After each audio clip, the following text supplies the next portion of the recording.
Star Ram Charan ప్రస్తుతం పెద్ద cinema shooting తో బిజీగా ఉన్నాడు. బుచ్చిబాబు దర్శకత్వం వహిస్తున్న ఈ సినిమా వచ్చే ఏడాది మార్చి 27న రిలీజ్ కానుంది. ఇప్పటికే షూటింగ్ జెట్ స్పీడ్ లో జరుగుతుండగా వీలైనంత త్వరగా పూర్తి చేసేలా ప్లాన్ చేస్తున్నారు. ఇక ఈ సినిమా షూటింగ్ కంప్లీట్ అవగానే ఇమీడియట్ గా RC-17 మొదలు పెట్టాలని చూస్తున్నాడట చరణ్. ఇప్పటికే సుకుమార్ దర్శకత్వంలో RC-17 అనౌన్స్ చేసిన సంగతి తెలిసిందే. ఈసారి రంగస్థలం మించిన కథతో పుష్ప సినిమాకు మించిన పాన్ ఇండియా సినిమా చేయబోతున్నాడు సుకుమార్.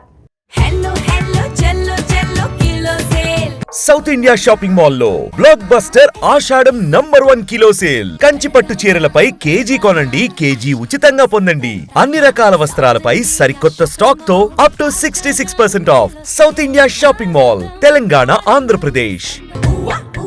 పుష్ప 2 తర్వాత కాస్త రిలాక్స్ అయిన సుక్కు ఇప్పుడు చరణ్ కోసం రంగంలోకి దిగిపోయాడు. ఇప్పటికే ప్రీ ప్రొడక్షన్ వర్క్ కూడా స్టార్ట్ అయినట్లుగా చెప్తున్నారు.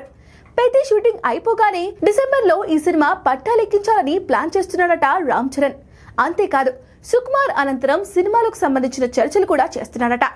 RRR తర్వాత గేమ్ చేంజర్ కోసం 3 ఏళ్ల సమయం వృధా చేసుకున్నాడు చరణ్. అందుకే ఇక గ్యాప్ లేకుండా సినిమాలు చేయాలని ఫిక్స్ అయిపోయాడు. ఈ నేపథ్యంలోనే RC-17 కూడా పరుగులు పెట్టించాలని చూస్తున్నాడట.